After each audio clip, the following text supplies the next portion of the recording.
Hi, everyone. Welcome back to ESG Decoded. I am your co-host today, Yvonne Harris. And today we are focusing in the S of ESG. So S stands for social. And as that shows up in the space of this topic, that relates to our human resource efforts, our talent acquisition, talent management efforts, our community outreach, and diversity, equity, inclusion, and belonging, just to name a few. So joining me today, we have Jason Edwards, who is the President and CEO of Juneteenth U.S.A.org. Jason, thank you for being here today. Thank you for having me, Yvonne. It was this is wonderful. I'm always passionate about this topic, so glad to be here. I know you are very passionate about this topic, Jason, and I know this is more of your heart work, your passion work. I do want to mention for our listeners that Jason is also the founder of Providence Realty Investors and P.R.I. Asset Management. So when we're connecting here, Jason, talking about Juneteenth, this is really your legacy work, something that started with your dad, which we'll have you explain in a moment. But for our listeners, just talk to us about Juneteenth and simply what it commemorates. So Juneteenth, in its essence, is June 19th, the day that the Texas slaves were freed. So the Emancipation Proclamation was signed 24 months approximately ahead of June 19th, and Texas decided not to free its slaves.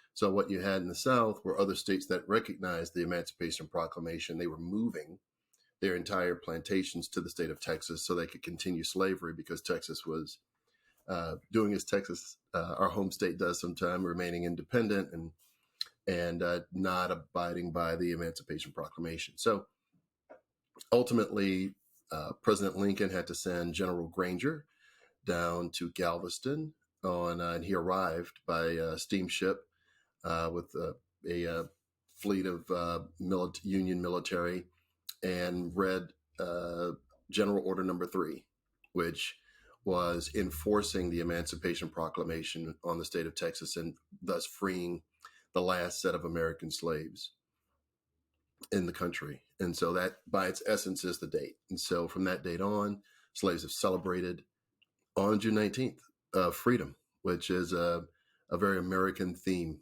So yeah, that's the short version of it. Well, I want to just dial in, though, to the timeline, Okay. because it's so powerful, Jason. Emancipation Proclamation was signed in 1863. Yes.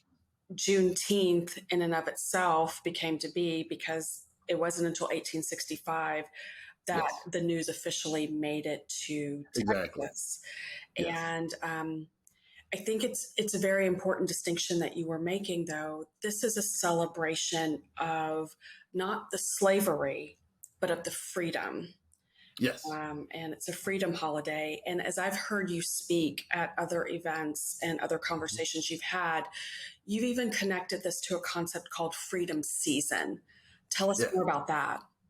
Yeah. So with my dad, so the reason why Juneteenth went from a cultural Texas celebration to the federal holiday we have today is my father was always invigorated by history. He always was concerned that American slaves were not being celebrated, and America wasn't celebrating probably the largest incidence of freedom and bending more towards a perfect union that the country had seen since, some of the major wars that we had gone through as a country, 4th of July, et cetera.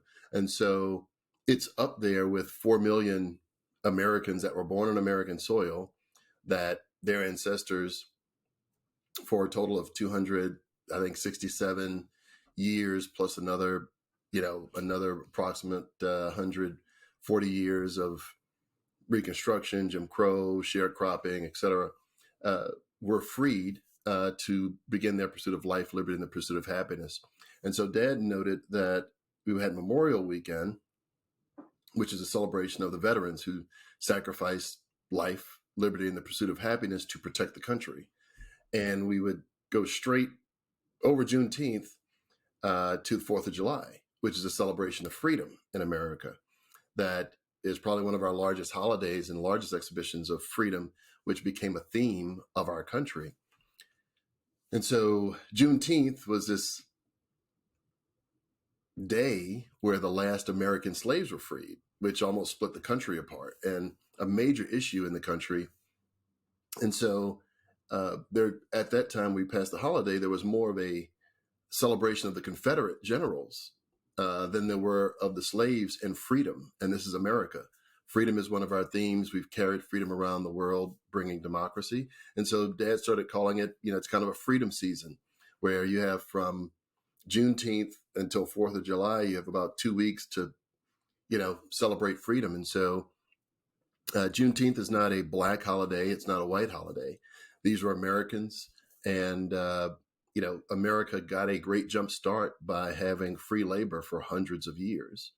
And that's not just free labor in production, that's free labor, that's innovation in the agricultural space, innovation on intellectual property, innovation on food, innovation on spirits. We've all heard about the Jack Daniels, Uncle Nearest discussion.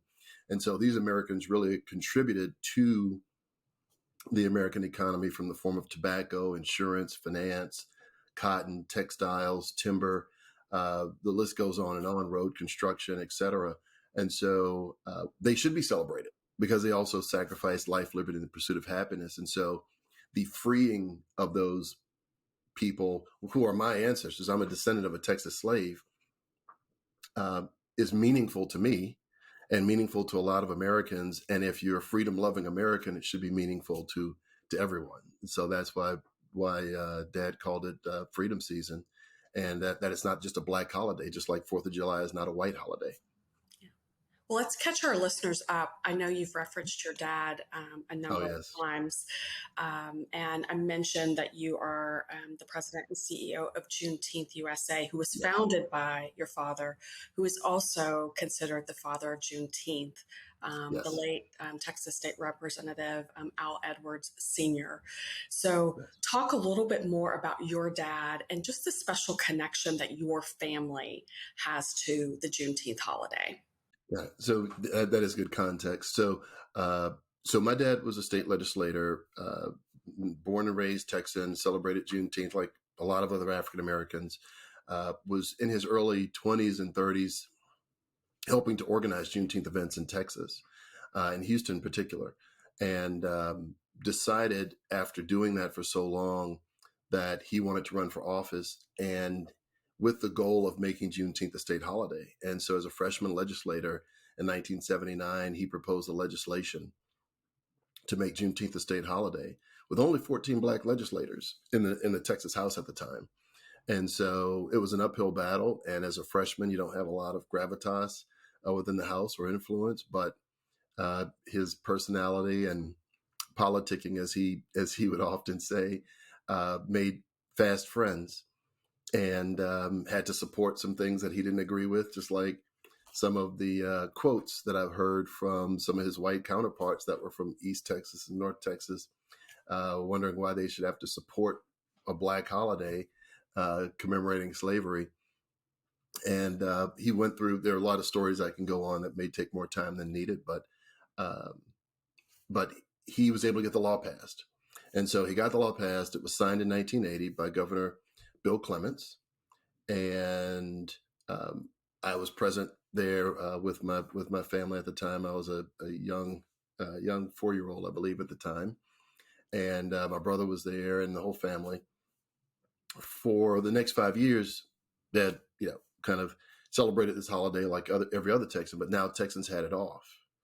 And so, and then in 1985, he created Juneteenth U.S.A. because, like I just mentioned, he viewed it as an American freedom holiday. And as long as there were still pockets of slavery, all the slaves weren't free. And so the Emancipation Proclamation is yet another date that could be celebrated in this country. That is not celebrated, but in a meaningful way.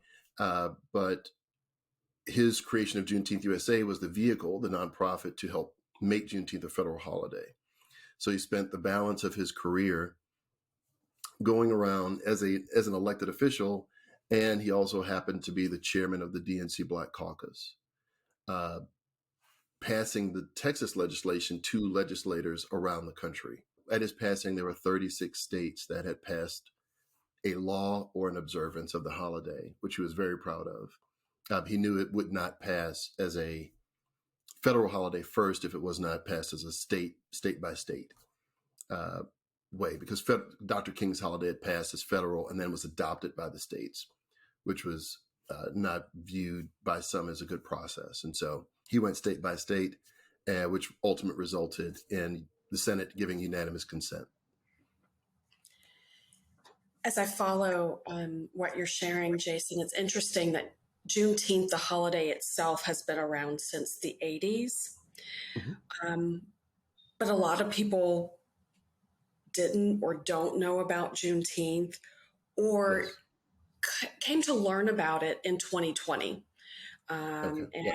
And the year that was 2020, there was a groundswell of social justice movement here in the country, sparked in large part by the death of George Floyd. And maybe based on the timing of the year or just things aligning in that way, it seemed to be a catalyst for more attention on Juneteenth and the importance of that holiday. What are some of your thoughts around the social unrest that we had that year, and that year really galvanizing Juneteenth to the forefront for many more Americans? So George Floyd's murder was a watershed year for, like you said, social justice. It caused corporate America to lean in. It caused all races to lean in. And with Juneteenth, I don't remember the exact date George Floyd was murdered, but between the court decisions and whatnot, it landed very close to Juneteenth. So Juneteenth was literally weeks after George Floyd and the social issues that were occurring around it. And so that was a great day for all the protesters to then celebrate what's really a long-standing underlying issue in America, which is the status of African Americans, where we started, how we got there. I use the example of a baton being passed in certain speeches where if there's an Olympic race and one country is allowed to start the race full speed, but they're also given tennis shoes, energy packs, liquids, a car, and that's the baton, and one group is enslaved for 400 years and can't even start the race, then fast forward, there's never a period of catching up. There's never a chance to create parity. So in America, even if it's not a financial baton you've received, people could have received a baton of culture in their family where they, weren't broken up. And so it could be financial baton. It could be my grandfather was a dentist versus my grandfather had a fifth grade education and his mother was a slave. That baton is real. And so Juneteenth, after George Floyd, brought those two things together and brought the underlying issue of slavery to this murder of George Floyd, where the police were born out of a protect white Americans from the newly freed African Americans. And the mindset around that birth of, we're going to protect you from these newly freed African Americans. And so that heavy-handed policing, as I call it, versus the heavy-handed policing, it's raining, you're in your suit, please step out of your car for my safety and yours. I'm going to put these handcuffs on you while I run your license and let you get drenched in your suit in front of your kids. It's kind of heavy-handed, unnecessary. And so both of those experiences are legal, but one's heavy-handed and one's not as considerate. And so African Americans deal with this heavy-handed policing.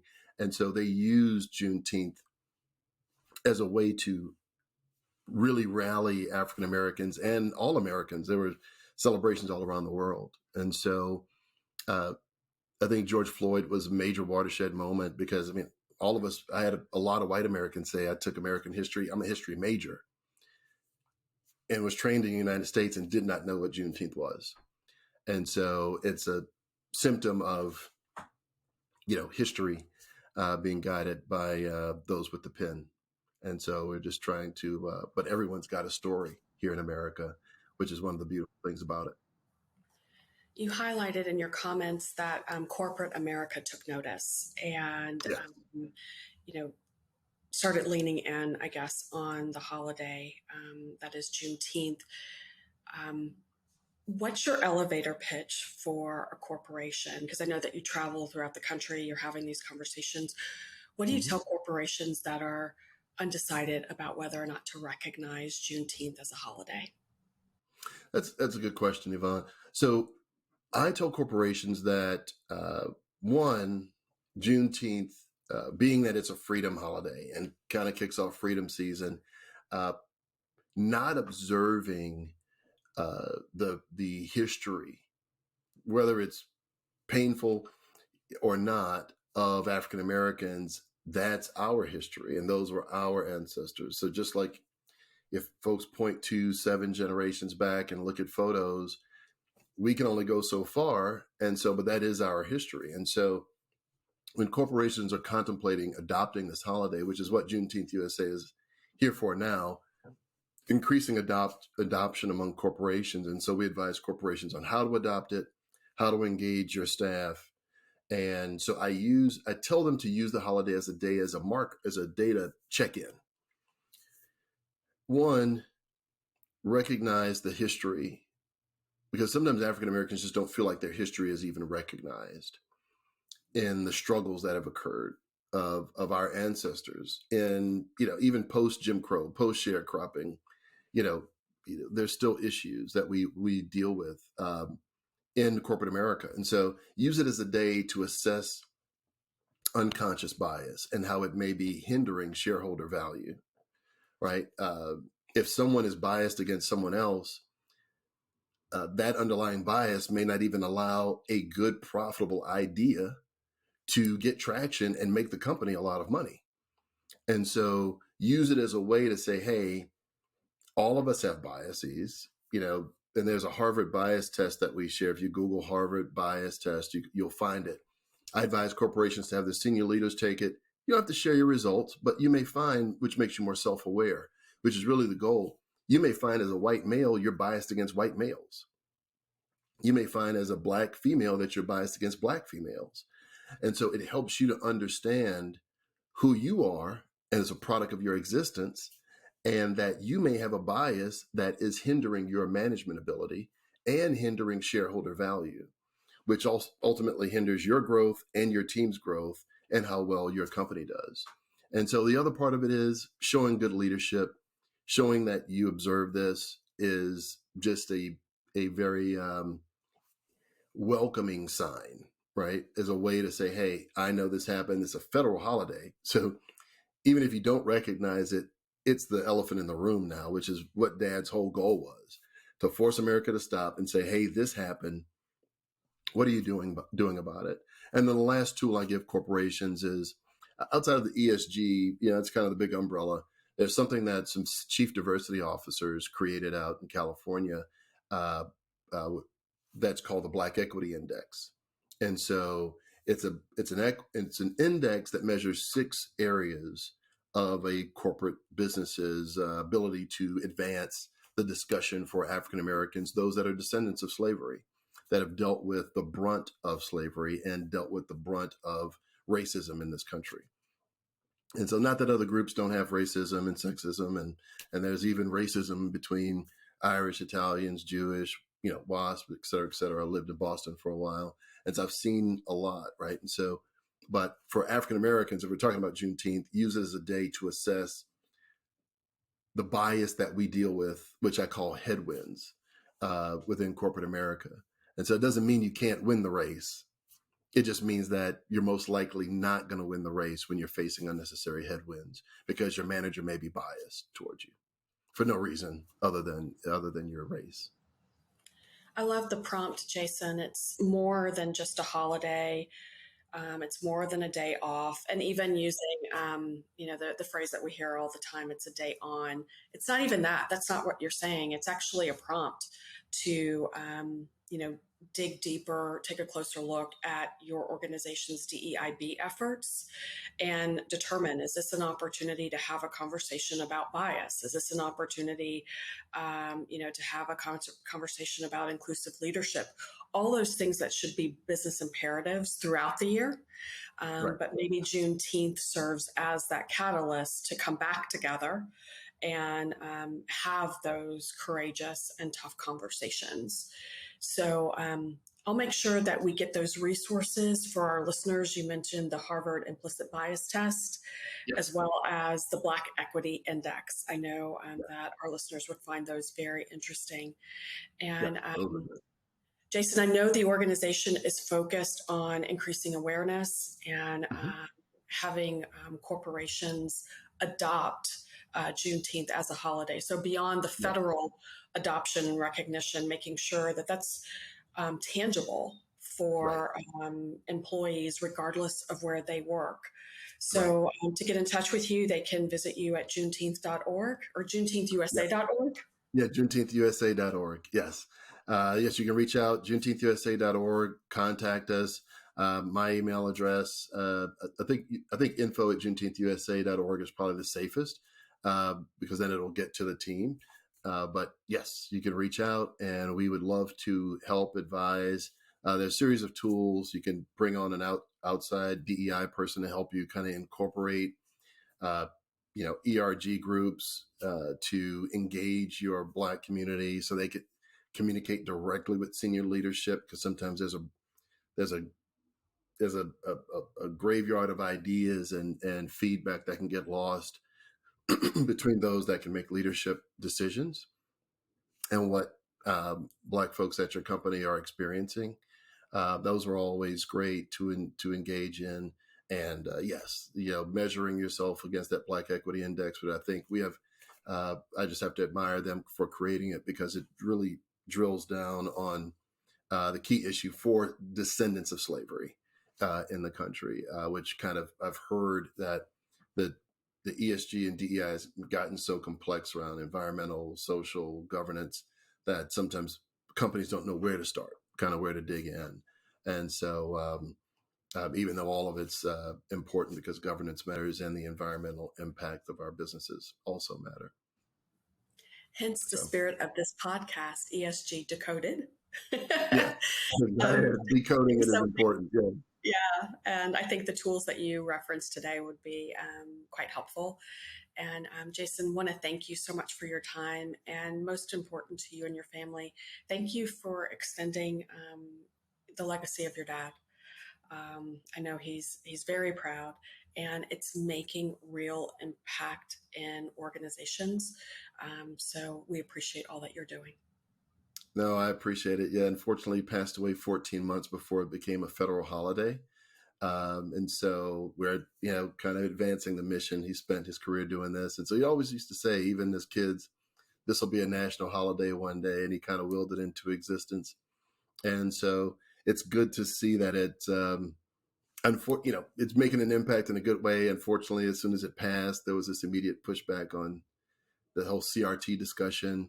And so America's always, working itself out, which is good, right? Because it lets us work through and move through some of our internal issues so that we can really engage the world as a unified country and move the needle forward.